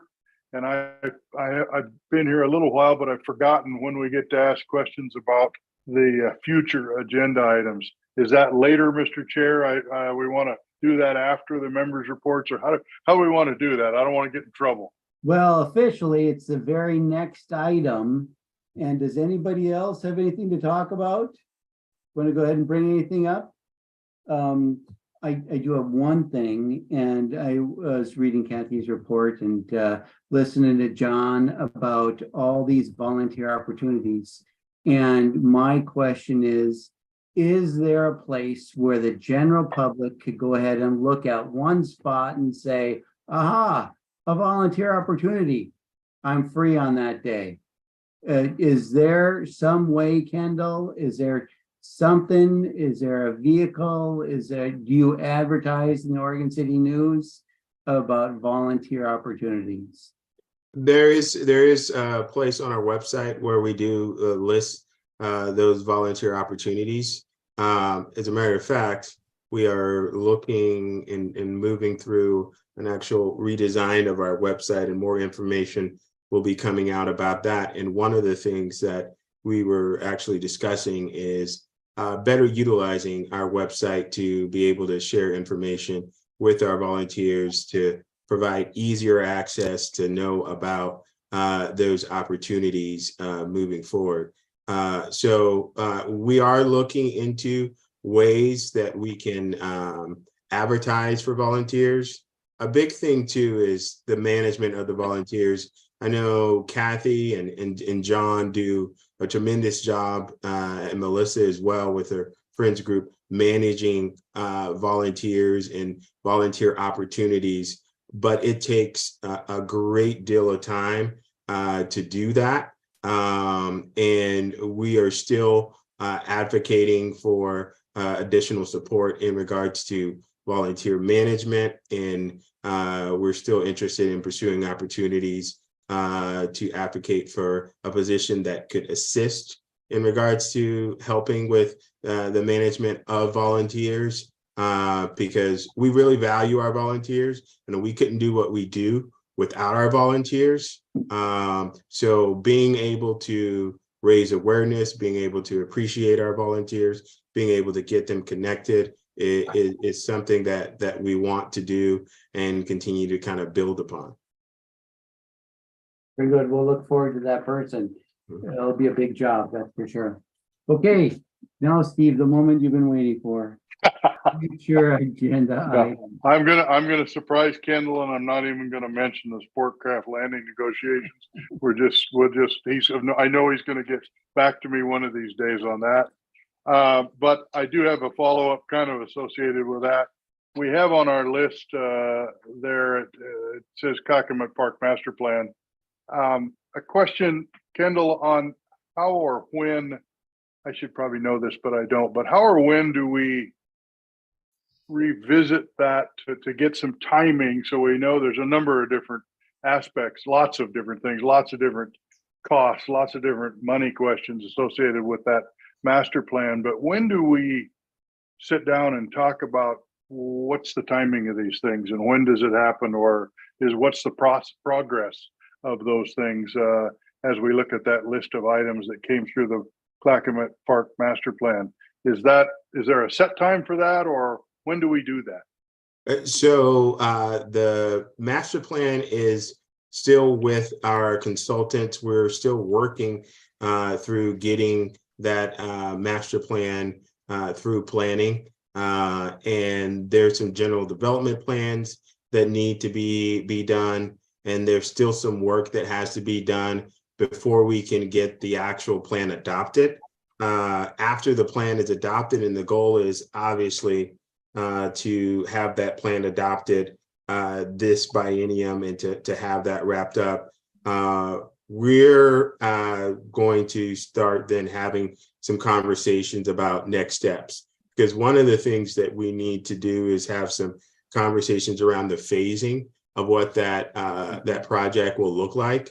And a huge aspect of the project is going to be funding. The next biennium will be the opportunity where we are trying to go out for grants to get some additional funding for some of those phases, starting to have those conversations with the Oregon State Marine Board and develop timelines associated with the boat ramp.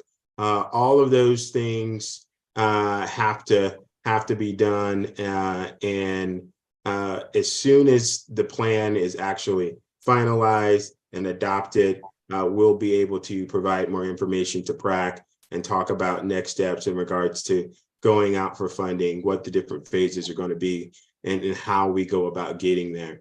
Because we know, particularly with the boat ramp, that's probably going to be about a 5 to 6 year process. Sure. To deal with that, and to have some conversations around how we actually phase that development in and the cost associated with it. Okay. And when you say adopted, Kendall, you mean adopted by the commission? Adopted by by planning and planning moving forward. Okay. Yeah. Okay. All right. Well, we can stay in touch on that and how we approach that. So I appreciate that. Thank you for the answer.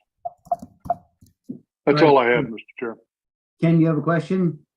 Yeah, so when you say that it's in the adoption process, is that, I mean, it's already in front of the planning department? I think, Yeah, it's already in front of the planning department, and they've shared information with us on additional items that they need in regards to kind of moving that forward, like transportation plans and things of that nature. so, and maybe I don't understand Oregon City's process very well, but it seems like it would have been nice to have the PrAC kind of make a recommendation to kind of help forward that adoption process. Is that, I guess it's too late for that now, but. Well, what we did, we included PrAC in the process in regards to the plan and getting the input from the plan and doing the joint meetings. And then ultimately, then we took it to the city commission to get them to approve it before we could take the next step to take it to planning. So right now it's with planning, and we've already done the public engagement required to move that forward. Then obviously it will need to go to the planning commission, but there's some next steps that we have to do on our end, and some more information we have to provide before we can get there. So do we, well, maybe I missed it, but I guess I don't know exactly what's going to be adopted. And so, I mean, is there an opportunity for us to kind of see that final plan and comment and weigh in on it, or is it? That was actually brought to you before we took it to the city commission, the final plan. But that was last year. Was it brought to us or just kind of, oh, I don't know. Okay.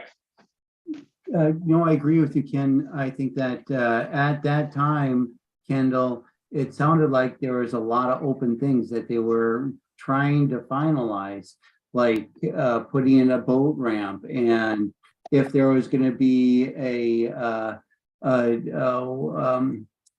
sports court or something over in the east end of that, Clackamas Park. All of that was brought back to PrAC before we took it to the city commission to get get everybody's input. Okay. So one question, Kendall, though, there isn't an opportunity for the planning commission to derail anything, is there? I mean, I'm trying to, I think, maybe follow up on Ken's question. The planning commission isn't in a position to derail any of the stuff that was a part of that plan, are they? I don't think they're going to derail anything that's associated with the plan, because I think we've taken the necessary steps to engage with the community and do the work to get the input necessary, and getting the input of the city commission and PrAC as well. I don't think that's their intention to try to derail the plan moving forward and getting approved. Okay, thank you.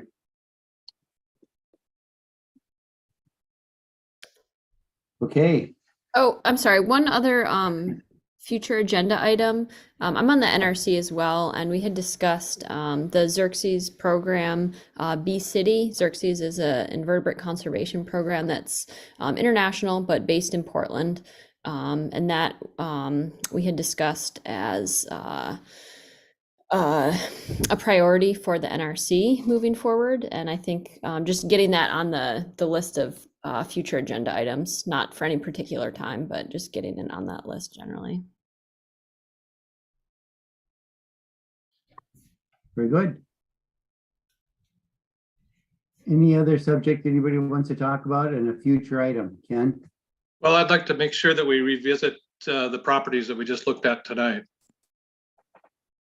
And I know it's down, I don't know if it's the same thing that's charter park designations that's on the future agenda items, or would this be a separate? But I would like to spend a little bit of time discussing those opportunities. So Ken, when you say bring it back, so the Mint and Ermatinger, we're going to move forward with making it a charter, those two charter parks. We'd be more than happy to bring those two back.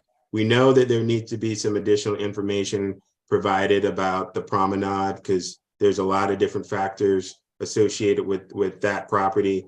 We can bring that back to PrAC and get PrAC's input on some of those issues before we take it to the city commission. Is that what you're asking?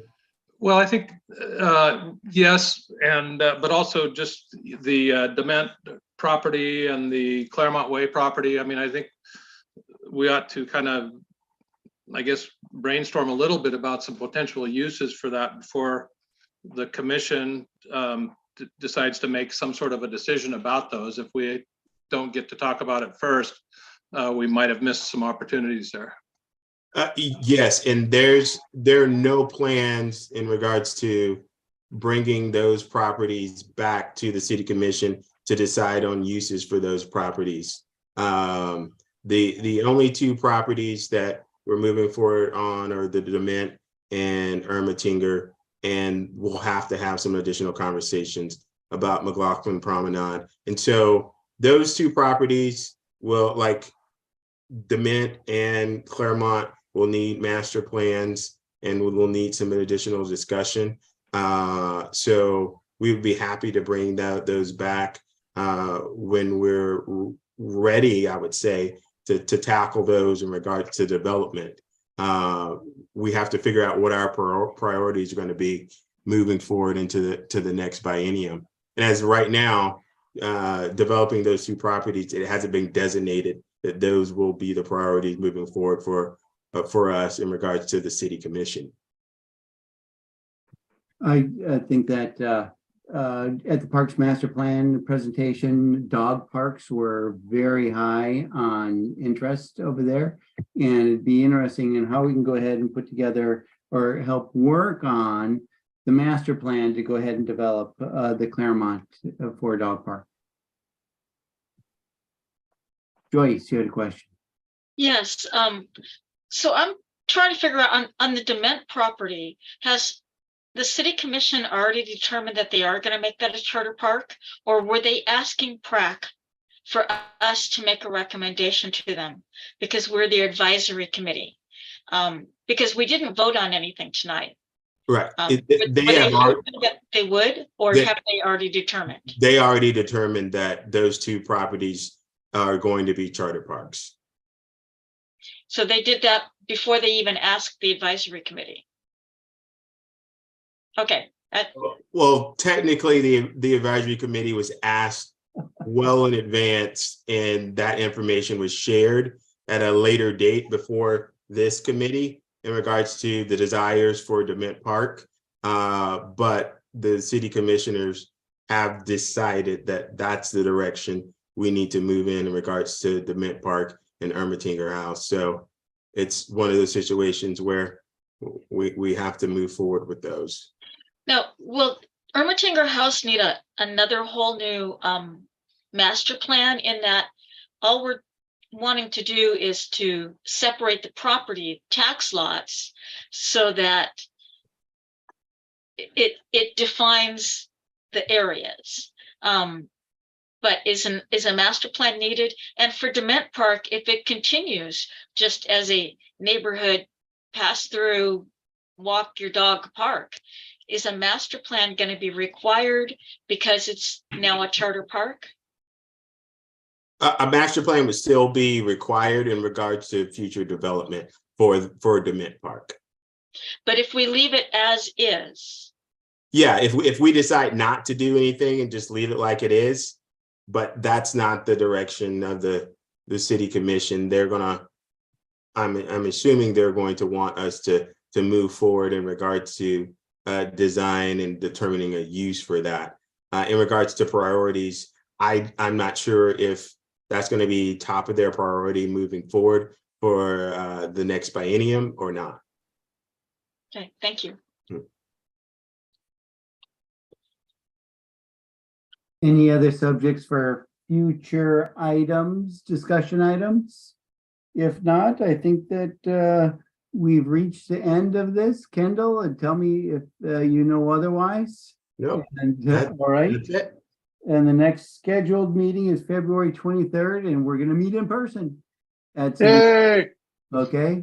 So we'll look forward to that distribution from Kendall for what we're going to talk about. All right. So thank you, guys. All right. Thank you. Thanks, everybody. Right.